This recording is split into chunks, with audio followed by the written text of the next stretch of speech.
말씀을 함께 보실까요? 야고보서 2장 1절에서 13절까지입니다. 신약 성경 야고보서 2장 1절에서 13절 372쪽입니다. 372면 우리 한 절씩 교독하도록 하십시다. 제가 먼저 읽도록 하겠습니다.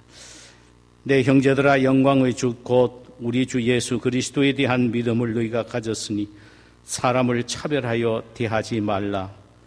만일 너희 회당 금가락지를 끼고 아름다운 옷을 입은 사람이 들어오고 또 남루한 옷을 입은 한 사람이 들어왔을 때에 너희가 아름다운 옷을 입은 자를 눈여겨보고 말하되 여기 좋은 자리에 앉으소서 하고 또 가난한 자에게 말하되 너는 거기 있든지 내 발등상의 아래에 앉으라 하면 너희끼리 서로 차별하며 악한 생각으로 판단하는 자가 되는 것이 아니냐.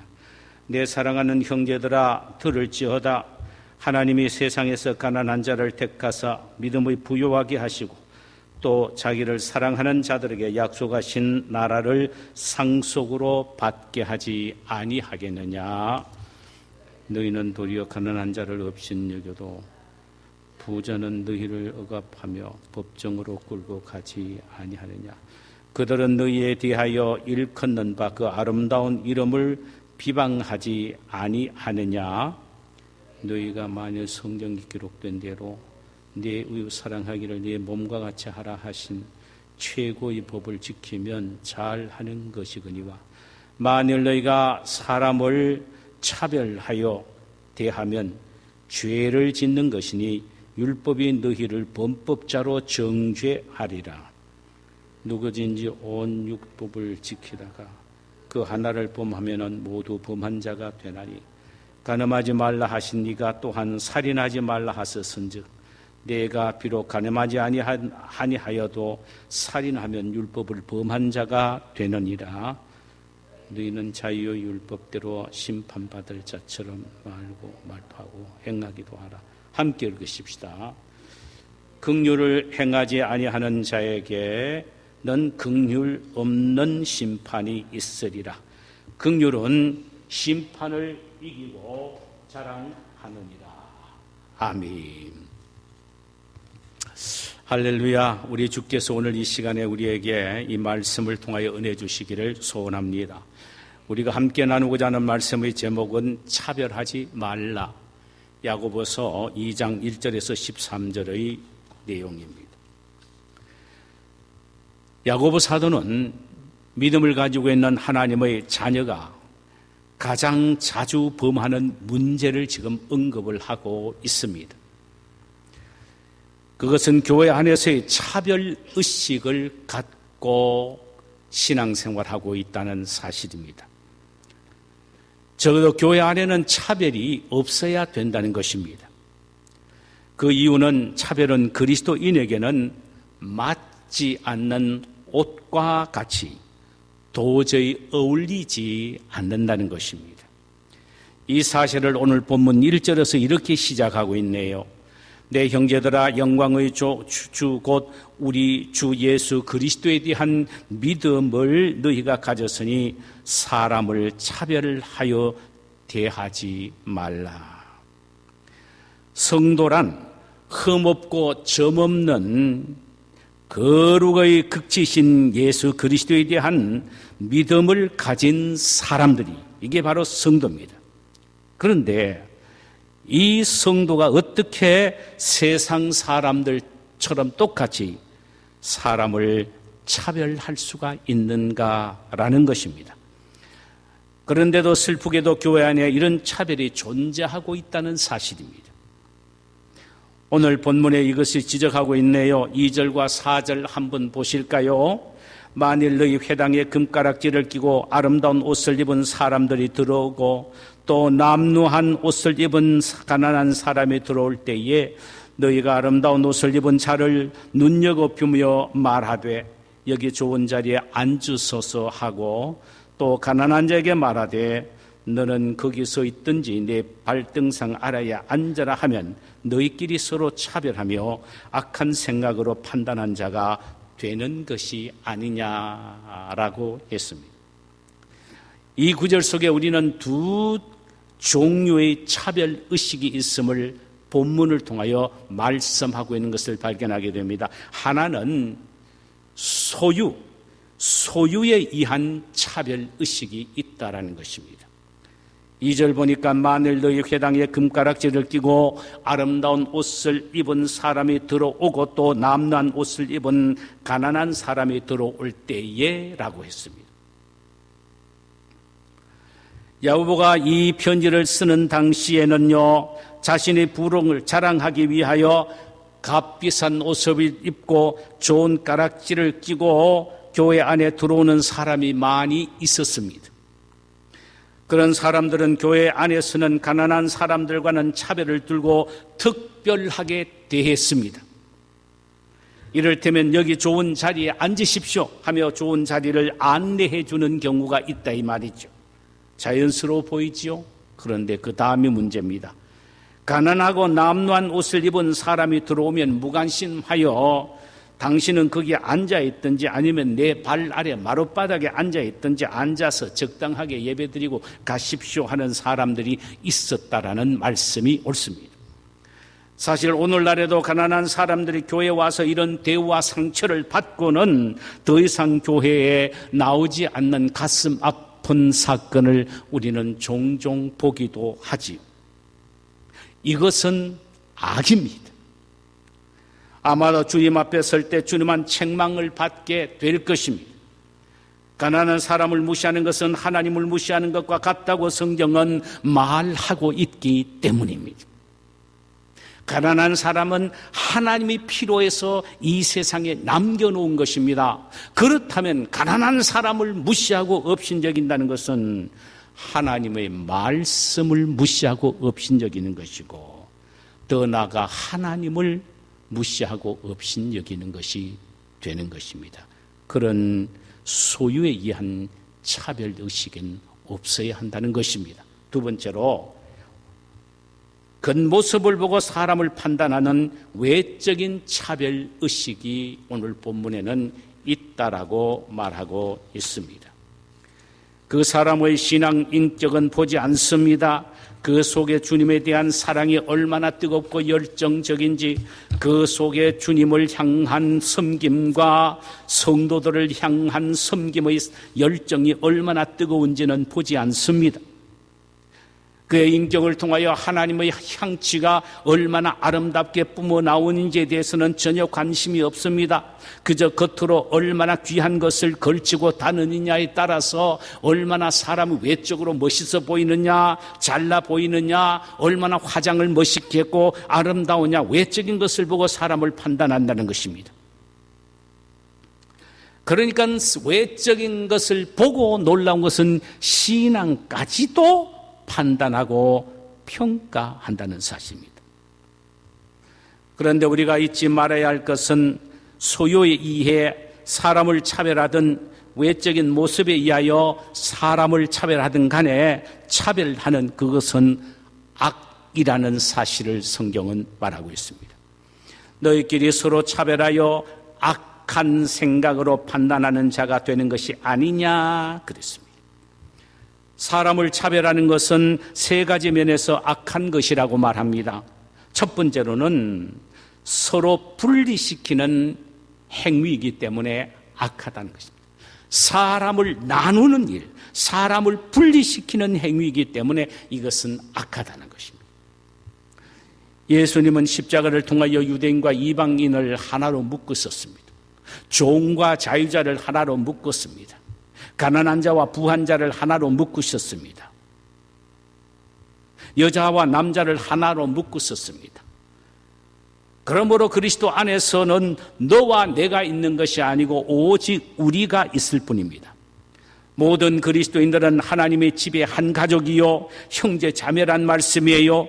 예수님은 십자가 위에서 팔을 벌리시고는 그 모두를 가슴에 안고 하나로 묶으셨습니다. 하나로 묶어 만들기 위하여 그분은 팔을 벌리 쓰신 것입니다. 그런데 우리가 차별하여 나누어 놓는다면 그것은 주님 앞에 악인 것입니다. 또 하나는 차별은 하나님의 뜻을 거역하는 것이기 때문에 악이라는 것입니다. 모든 악은 하나님의 뜻을 배반하고 거역하는 것입니다. 5절 보니까 내 사랑하는 형제들아 들을지어다. 하나님이 세상에서 가난한 자를 택하사 믿음에 부요하게 하시고 또 자기를 사랑하는 자들에게 약속하신 하늘 나라를 상속으로 받게 되지 아니하느냐라고 했습니다. 하나님은 이 세상에 가난한 사람을 하나님의 주권에 의하여 선택하셨는데 그 이유는 세상에 가난한 자를 택하여 믿음에 부요하게 하시오. 사람들에게 비록 가난해도 믿음 안에서 행복을 누리며 천국을 누리며 삶으로 믿음의 능력이 얼마나 대단한가를 보여주기 위함이었습니다. 또 비록 물질이 없어도 하나님을 더 사랑하기에 그 하나님 사랑하는 마음을 하나님이 보시고 하늘나라의 영광의 상속자가 되게 하는 증거를 보여주시기 위해서 이 세상에 가난한 사람을 두었다는 것입니다. 물론 이 말씀을 오해하지 말아야 합니다. 가난한 자만이 믿음이 부유하고 가난한 사람만이 하나님을 더 사랑한다는 의미가 아닙니다. 보편적으로 가난한 자에게 믿음의 부유함을 주시고 가난한 자에게 하나님을 더욱더 사랑할 수 있는 마음을 주셔서 믿음 안에서 행복을 누리고 천국의 소망 속에 살게 하셨다는 사실입니다. 부유한 사람은 그 마음의 물질적인 부유 때문에 참으로 주님에 대한 사랑이나 천국에 대한 사모함이 적다라는 것은 사실입니다. 왜? 사람의 마음은 하나인데 비워야 채워지는데 비워지 않고 가득하게 세상적으로 채워진 사람은 그렇게 믿음이 뜨겁거나 주님에 대한 사랑이 많지 않다 이 말입니다. 그러나 세상에 물질적으로 비어있는 사람은요, 하나님은 그 속에 믿음을 더 채워주시고 주님에 대한 사랑이 더 가득하게 채워지는 역사가 일반화되어 있고 보편적이다 이 말씀입니다. 이런 하나님의 뜻을 모르고 가난한 사람을 차별한다면 그는 하나님의 뜻을 무시하는 면에서 악이 된다라는 것입니다. 야고보 사도는 부자들을 존귀하게 대하고 가난한 자를 멸시하는 차별 대우의 모순성, 그것은 너무나도 모순적이다 하는 부분을 6절과 7절에서 이렇게 기록하고 있습니다. 너희는 도리어 가난한 자를 업신여겼도다. 부자는 너희를 억압하며 법정으로 끌고 가지 아니하느냐. 그들은 너희에게 대하여 일컫는 바 그 아름다운 이방 이름을 비방하지 아니하느냐 그랬습니다. 이 구절에서 세 가지 면에서 부자에게 아첨하고 가난한 사람을 무시하는 것은 모순된다고 이야기합니다. 모순된다. 첫 번째의 모순성은 뭐냐면은 부자는 너희를 억압한다는 것입니다. 당시 사두개인들은 모두 다 부자들이었습니다. 그들은 유대인 기독교인들을 자신들의 부를 이용해서 억압하고 누르고 착취했습니다. 둘째로 부자는 너희를 법정으로 끌고 간다는 것입니다. 부자는 가난한 너희들에게 높은 이자로 돈을 빌려주고서는 빨리 갚지 못하면 곧 법정으로 끌고 가서 재판에 넘겨준다는 것입니다. 셋째로 부자는 신성모독죄를 범한다는 것입니다. 7절 하반절 보니까 그들은 너희에게 대하여 일컫는 바 그 아름다운 이름을 비방하지 아니하느냐. 자, 이 말씀의 의미는 뭐냐면은 너희에게 대하여 일컫는 바라는 말은 주의 이름을 부르는 자란 의미입니다. 그러니까 주님의 이름을 부르는 자, 물질적으로 가난하고 여러 가지 부족함이 많아서 그 억눌림과 그 아픔과 그 무시 때문에 하나님께 더욱더 부르짖는다는 것입니다. 그 이름을, 그 다음에 주 이름을 부르는 자는 의미입니다. 그 다음에 아름다운 이름이란 그 이름이 누구냐? 예수 이름을 말합니다. 예수 이름이 아름다운 것입니다. 아름다운 이름이란 예수님의 이름을 의미합니다. 그러니까 부자들은 가난한 자를 어떻게 하느냐? 오직 하나님만을 사랑하고 하나님만을 의지하며 하나님의 이름만 부리고 예수만 높이는 그를 부자가 억제하고 무시하면은 그것은 곧 누구를 무시하는 거냐? 하나님을 무시한다는 것입니다. 왜? 가난한 자는 하나님을 향하여 찬양하고 그 이름을 높이고 예배하는데 그를 업신여기고 무시한다면은 그 속에 있는 하나님을 무시하고 업신여기는 것이므로 그는 하나님을 경시하는 것이요 더 나아가서 신성모독의 죄를 범하는 것이 된다는 것입니다. 참 무서운 말씀이죠. 그러므로 가난한 자를 업신여기고 부자를 존귀하게 여기는 차별도의 모순은 절대로 가질 수가 없다라는 것입니다. 이제 마지막 하나, 왜 차별하지 말아야 하느냐? 차별하지 말아야 될 이유 가운데 세 번째로는 율법을 어기는 범죄이기 때문에 악이라는 것입니다. 율법을 어기는 범죄다. 9절, 만일 너희가 사람을 차별하여 대하면 죄를 짓는 것이니 율법이 너희를 범법자로 정죄하리라. 사람을 차별하는 것은 율법을 어기는 죄가 된다는 것입니다. 어떤 율법입니까? 8절을 보니까 차별하는 자가 범하는 율법의 죄의 핵심을 이렇게 말합니다. 너희가 만일 성경에 기록된 대로 내 이웃 사랑해를 내 몸과 같이 하라 하신 최고의 법을 지키며 잘하는 것이거니와 그랬습니다. 여러분, 왜 차별합니까? 하나님을 사랑하지 않기 때문이라는 것입니다. 하나님에 대한 사랑이 없으니까 사람을 사랑하지 않는 거예요. 우리가 압니다. 사람을 사랑하게 되면 그 사람은 허물이 눈에 들어오지 않습니다. 약점이 눈에 들어오지 않습니다. 그 사람에 대한 미움이 없어집니다. 모든 것이 아름답고 좋게 보이는 것입니다. 왜 그렇습니까? 그 사람을 사랑하기 때문입니다. 내가 벌써 그 사람을 볼 때마다 왜 오늘은 저렇게 해왔나라고 약점과 부족한 점만 눈에 띈다면 그것은 벌써 내가 그 사람에 대한 사랑이 식어지고 있다는 것입니다. 사랑이 있으면요 허물도 덮는 것입니다. 부족한 점도 커 보이고 아름다워 보입니다. 반면에 사랑이 없으면 3대의 허물과 약점만 크게 보이게 되는 것입니다. 그 면에서 차별을 하게 되는 것입니다.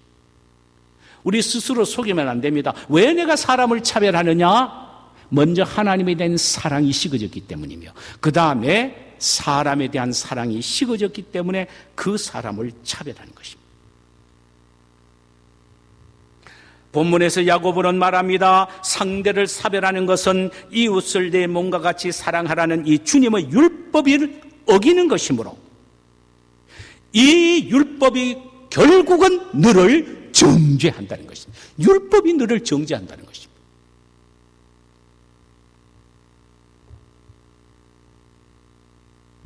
그러므로 교회 안에서 믿음의 형제를 가난 때문에 외적인 조건 때문에 차별하고 판단한다면 그것은 하나님의 법을 어기는 큰 죄임을 알아야 한다는 것입니다.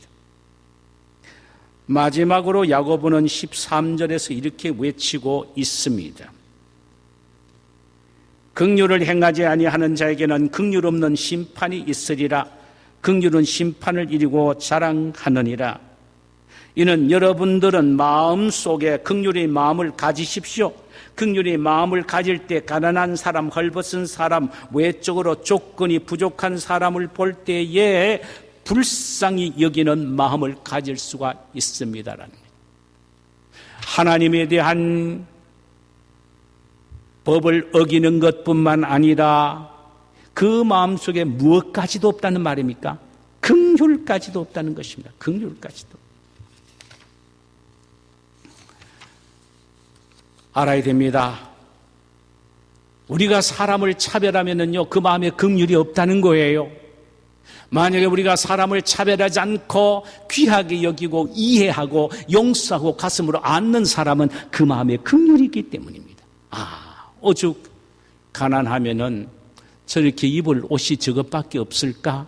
이렇게 나온다는 것입니다. 아이고, 어떻게 교회 나오는데 저런 옷 입고 나오냐? 이게 아니라는 것입니다. 어떤 은혜든 간에 약점이 있고 부족한 점이 있으면 그를 불쌍히 여기고 긍휼을 베풀어야 합니다.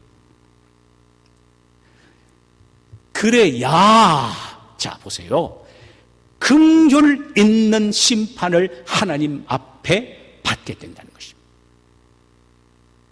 내가 사람에게 긍휼을 대하면은요, 내가 하나님 앞에 설 때에 하나님이 나에게 긍휼을 가지고 심판하신다는 것입니다. 긍휼의 눈을 갖고 나를 바라보니 내가 얼마나 아름다운 사람입니까?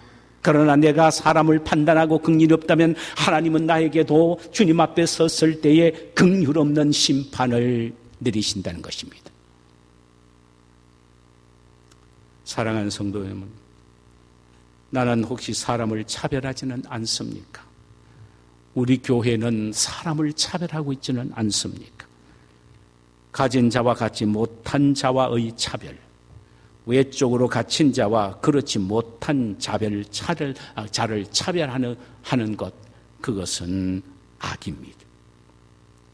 그것은 그리스도께서 십자가를 통하여 만들어 놓으신 하나됨을 파괴하는 악이요, 그것은 하나님의 뜻을 무시하는 악이요, 그것은 율법을 범하는 악인 것입니다.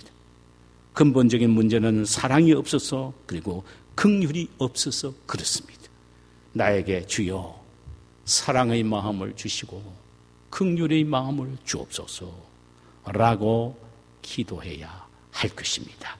자, 우리 시간에 찬송 한 장 부르실까요? 복음서 한 장 부르십시다.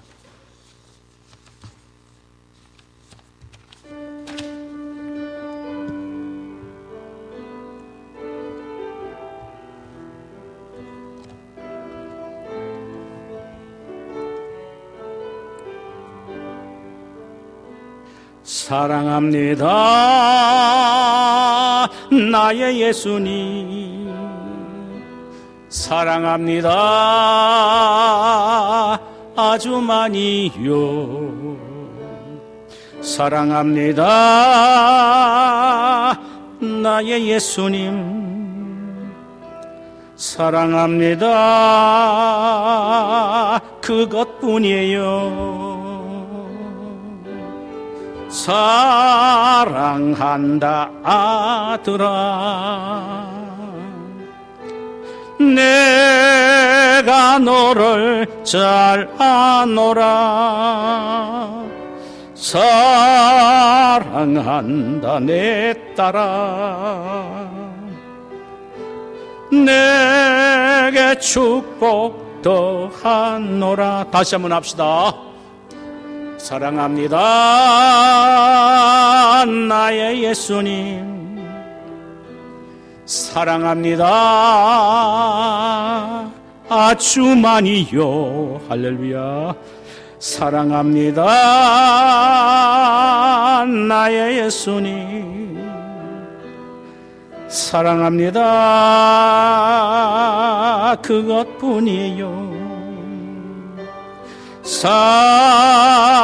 사랑한다 나더라, 내가 너를 잘 아노라. 사랑한다 내 딸아, 내게 축복 더하노라. 사랑한다 아들아, 사랑한다 아들아, 내가 너를 잘 안노라. 사랑한다 내 딸아. 내게 축복 더하노라.